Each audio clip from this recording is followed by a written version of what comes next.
हमारे टॉपिक का नाम है रिसर्च। रिसर्च मतलब सिंपल वर्ड में बोलें तो सर्च करना किसी भी चीज़ को दोबारा से। Research is a process of step to use to collect and analyse information. ये एक तरह से स्टेप हो सकते हैं जिससे हम कलेक्ट करते हैं और इंफॉर्मेशन कलेक्ट करते हैं और एक पर्टिकुलरली टॉपिक के बारे में ये होता है। हिस्टोरिक रिसर्च एक ऐसा प्रोसेस होता है जिस पे हम क्रिटिकल इंक्वायरी करते हैं, पास्ट इवेंट देखते हैं और एक्यूरेट डिस्क्रिप्शन लिखते हैं उस पर्टिकुलरली इवेंट के बारे में। ठीक है। और इससे अब रिसर्च कौन करता है? रिसर्चर करते हैं और उसके मीनिंग को एक्सप्लेन करते हैं, फेजेस को बताते हैं, कैरेक्टराइज बताते हैं। तो जो भी चीज़ें पास्ट में हुई होती हैं, हिस्टोरिक मेथड का मतलब हो गया जो भी चीज़ें हिस्ट्री में हुई होंगी जिससे हमें इंफॉर्मेशन मिलेगा, आइडिया मिलेगा, हम उसी चीज़ को उस चीज़ के बारे में डिस्कस करेंगे। ठीक है, आइडेंटिफाई करेंगे किसी भी रिसर्च की प्रॉब्लम में। मतलब रिसर्च मतलब किसी भी चीज़ को अच्छे से उस पर नॉलेज गेन करेंगे, इंफॉर्मेशन कलेक्ट करेंगे।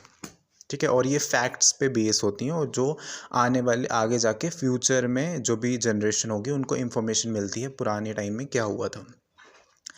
हिस्टोरिक रिसर्च प्रॉब्लम्स आइडेंटिफाई करते हैं सेम तरीके से, और इसमें मतलब एक ही चीज़ में डिटेल में मतलब डीप तरीके से उस चीज़ को पढ़ना होता है।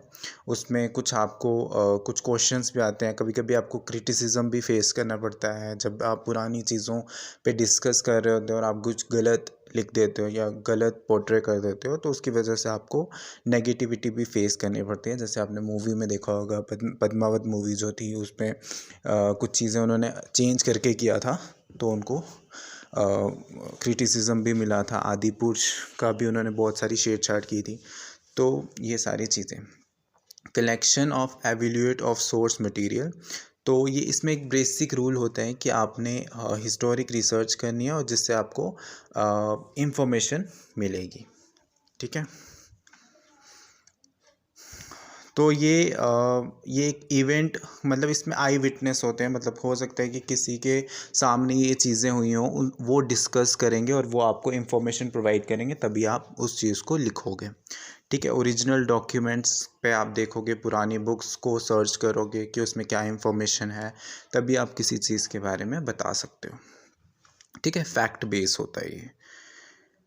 इसमें आपको एविडेंस भी चाहिए होते हैं और ये दो तरीके के हो सकते हैं, एक्सटर्नल और इंटरनल। मतलब रिसर्च के जो हिस्टोरिक एविडेंस हैं वो दो तरीके के हो सकते हैं, इंटरनल भी हो सकते हैं, एक्सटर्नल भी हो सकते हैं। ठीक है, तो अब ये प्रोवाइड करता है एक पर्सन, डायरेक्टली कोई इवेंट पे नहीं होगा। मतलब आपको टेक्स्ट बुक्स से पता चल सकता है, न्यूज़पेपर जो पुराने होंगे वहाँ से आइडिया मिल सकता है, इंसाइक्लोपीडिया से मिल सकता है, या फिर किसी और अदर रिसोर्स से मिल सकता है, या फिर कोई पुराने रिसर्चर जो होगा जिसने इसके बारे में इंफॉर्मेशन कलेक्ट करेगी, आप उनकी बुक्स पढ़ के भी इसके बारे में बता सकते हैं। अब एक्सटर्नल क्रिटिसिज्म एक वर्ड होता है। एक्सटर्नल मतलब evidence under the concentration is authentic. The researcher check the genuineness और वैलिडिटी ऑफ द सोर्स। तो रिसर्च जो कर रहा होता है वो देखता है कि उसमें कितनी सच्चाई है, फिर ही वो उसको बता सकता है, उस पर क्लेम करता है और फिर बताएगा कि ये ठीक इंफॉर्मेशन प्रोवाइड हुई है कि नहीं हुई है।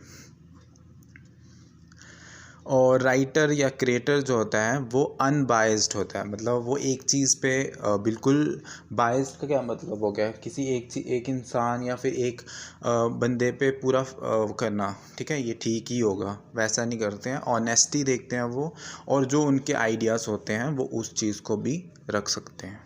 ठीक है, विटनेस के बेसिस पे या फिर पुरानी बुक्स या फैक्ट जो होंगे उसके बारे में वो चीज़ें बताते हैं और उनसे उनको आइडिया लगता है और वो वही चीज़ें बताते हैं। उसके बाद सोर्सेस जो होते हैं उनके एक्यूरेट होते हैं, और यही है इसमें।